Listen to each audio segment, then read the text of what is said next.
Welcome back to my channel happy students. आज के इस वीडियो में हम क्लास 11 जियोग्राफी के चैप्टर 2 से रिलेटेड कुछ इंपॉर्टेंट ऑब्जेक्टिव क्वेश्चन के बारे में जानेंगे जो आपके एग्जाम के लिए काफ़ी इम्पॉर्टेंट है। तो इसमें टोटल 40 क्वेश्चन बताया जाएगा। इसमें से आपको कितना क्वेश्चन का आंसर आता है आप मुझे कमेंट में ज़रूर बताइए। तो चलिए स्टार्ट करते हैं। आपका जो फर्स्ट क्वेश्चन है वो है ब्रह्मांड की उत्पत्ति के संबंध में सर्वमान्य सिद्धांत है। यहाँ पे सर्वमान्य सिद्धांत कौन सा है ब्रह्मांड की उत्पत्ति में? ब्रह्मांड की उत्पत्ति के बहुत सारे अलग अलग सिद्धांत बताए गए हैं, जिनमें से जो सर्वमान्य सिद्धांत है वो है बिग बैंग सिद्धांत। दूसरा जो क्वेश्चन है वो है पृथ्वी की उत्पत्ति के संबंध में यह एक प्रसिद्ध सिद्धांत वायु राशि की परिकल्पना का प्रतिपादन किस भूगोलवेत्ता ने किया? तो इसका सही उत्तर हो जाएगा आपका इमैनुअल कांत। तीसरा क्वेश्चन निहारिका परिकल्पना का संबंध किससे था? तो निहारिका परिकल्पना का जो संबंध था वो लाप्लास से था। चौथा जो क्वेश्चन है वो है इनमें से किस परिकल्पना में यह कहा गया कि ग्रहों का निर्माण धीमी गति से घूमते हुए पदार्थों के बादल से हुआ है? तो इसका सही उत्तर हो जाएगा आपका निहारिका परिकल्पना में ये चीज कहा गया है। 5 नंबर जो क्वेश्चन है वो है निहारिका परिकल्पना का प्रतिपादन कब किया गया? अब जो क्वेश्चन है वो है निहारिका परिकल्पना की जो धारणा है वो कब प्रकाश में लाया गया? तो इसका सही उत्तर हो जाएगा आपका 1796 ईस्वी में।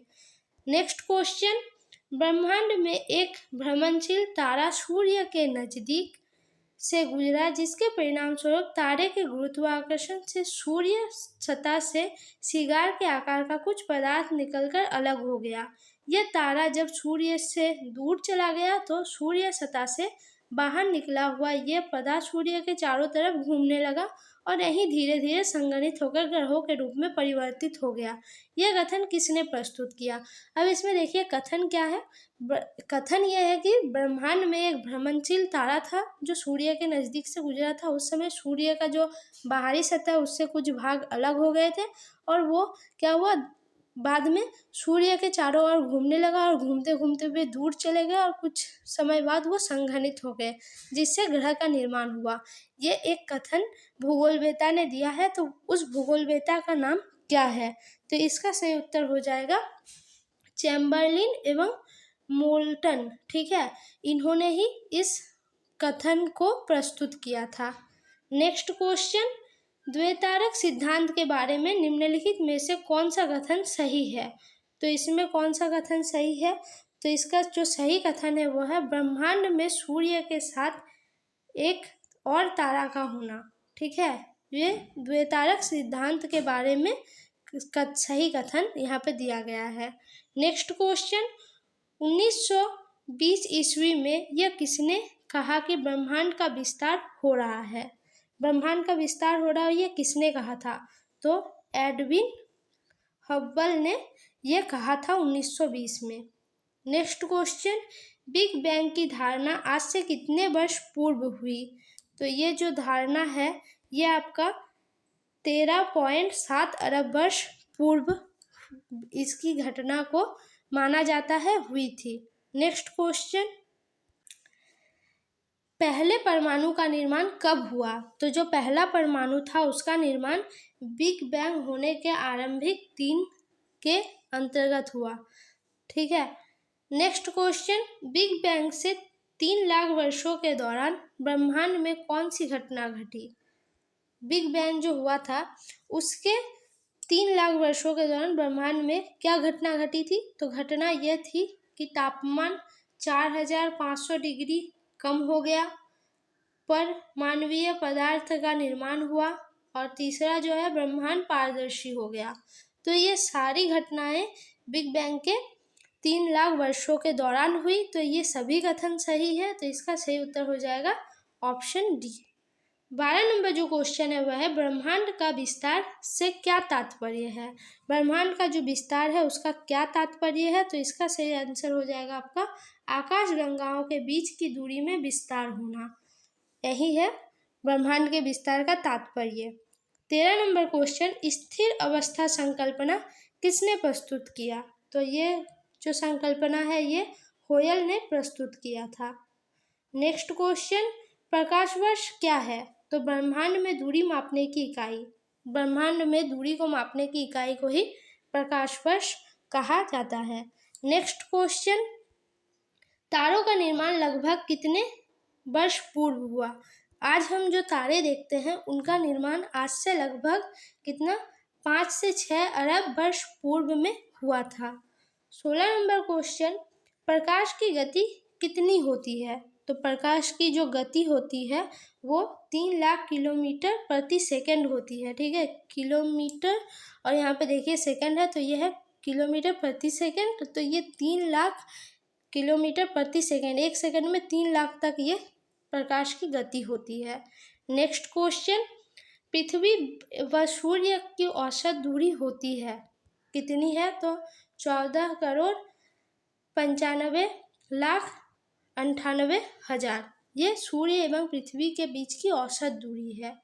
नेक्स्ट क्वेश्चन, पृथ्वी और सूर्य की औसत दूरी प्रकाश वर्ष के संदर्भ में कितना प्रकाश वर्ष है?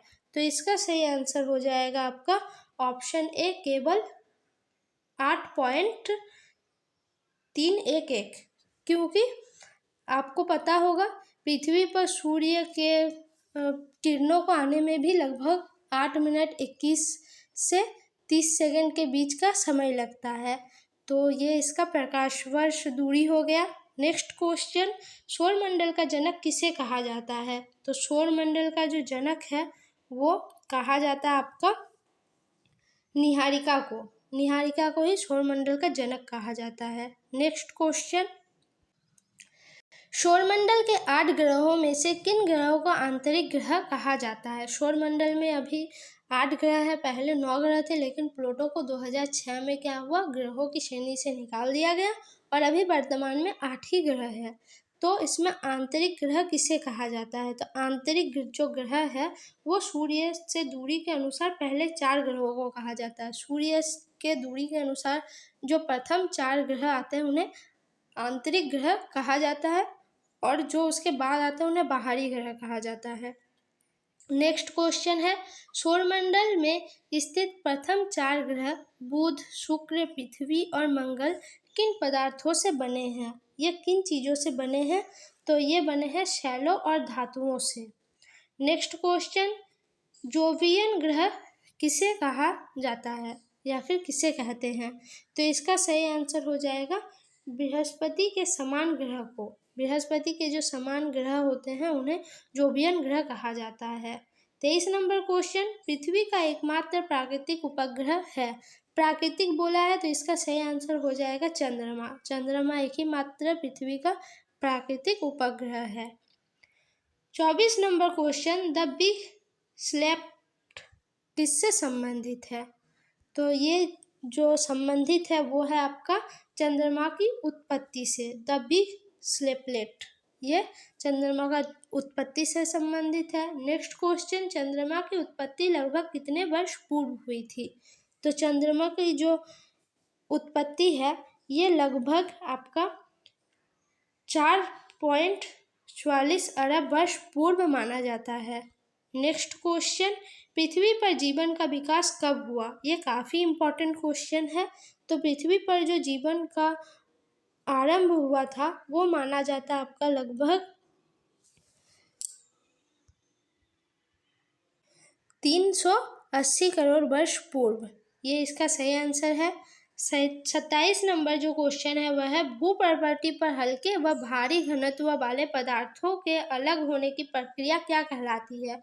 तो ये प्रक्रिया कहलाती है विभेदन।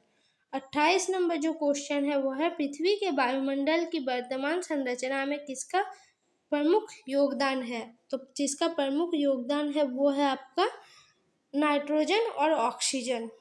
ठीक है। नेक्स्ट क्वेश्चन, आरंभिक वायुमंडल में किन तत्वों की अधिकता थी? किन तत्वों की अधिकता थी उस समय? तो उसमें उस वायु में आपका जो हाइड्रोजन और हीलियम था वो काफ़ी मात्रा में मिलता था, तो इसीलिए इन तत्वों की उस समय काफ़ी अधिकता देखी गई थी। नेक्स्ट क्वेश्चन, प्रकाश संश्लेषण की प्रक्रिया कितने साल पहले विकसित हुई? तो प्रकाश संश्लेषण की जो प्रक्रिया है वो आपका 250 से 300 करोड़ वर्ष पहले प्रारंभ हुई थी। 31 नंबर क्वेश्चन, पृथ्वी पर जीवन का विकास कितने वर्ष पूर्व आरंभ हुआ था? ये कुछ देर पहले ही इसी से रिलेटेड क्वेश्चन था, तो इसका सही आंसर हो जाएगा 3.80 अरब वर्ष पहले।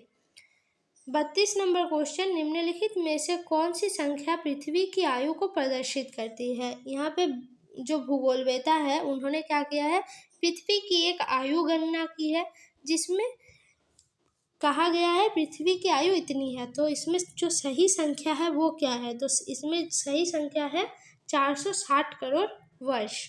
नेक्स्ट क्वेश्चन, निम्न में से कौन सी अवधि सबसे लंबी है?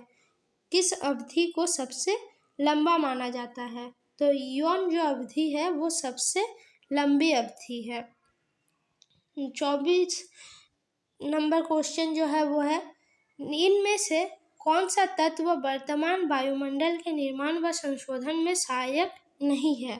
सहायक नहीं है पूछा गया, तो इसका सही आंसर हो जाएगा विभेदन। नेक्स्ट क्वेश्चन, निम्नलिखित में से भीतरी ग्रह कौन से हैं? तो भीतरी ग्रह, इससे रिलेटेड क्वेश्चन पहले भी एक पूछा गया है, तो भीतरी जो ग्रह है वो यहाँ पे हो जाएगा, तो ये हो जाएगा आपका जो सूर्य एवं क्षुद्र ग्रहों की पट्टी के बीच पाए जाने वाले ग्रह है, यानी सूर्य से जो क्षुद्र ग्रह की दूरी है उसके बीच में जो ग्रह पाए जाते हैं, जैसे आपका बुध, शुक्र, मंगल, पृथ्वी, ये सभी हो गए, ये सभी आते हैं भीतरी ग्रह में। नेक्स्ट क्वेश्चन है, पृथ्वी पर जीवन निम्नलिखित में से कितने वर्ष पहले प्रारंभ हुआ? ये भी रिपीटेड क्वेश्चन है, तो इसका सही आंसर हो जाएगा 3 अरब 80 करोड़ वर्ष पहले पृथ्वी पर जीवन आरंभ हुआ। 37 नंबर क्वेश्चन है, निम्नलिखित में से किस युग को मत्स्य युग कहा जाता है? तो इसका सही आंसर हो जाएगा आपका डेवोनियन युग, यानी ऑप्शन ए। 38 नंबर क्वेश्चन, निम्नलिखित में से किस युग को डायनासोर का युग कहा जाता है? डायनासोर जो हमने काफ़ी सुना है लेकिन वो अभी वर्तमान समय में नहीं है, तो ये किस युग की बात की जाती है डायनासोर के बारे में जब हम बोलते हैं? तो इसका सही उत्तर हो जाएगा जुरेसिक युग। ठीक है, इस पे एक फिल्म भी बनी है। नेक्स्ट क्वेश्चन, सूर्य की उत्पत्ति कितने वर्ष पूर्व हुई?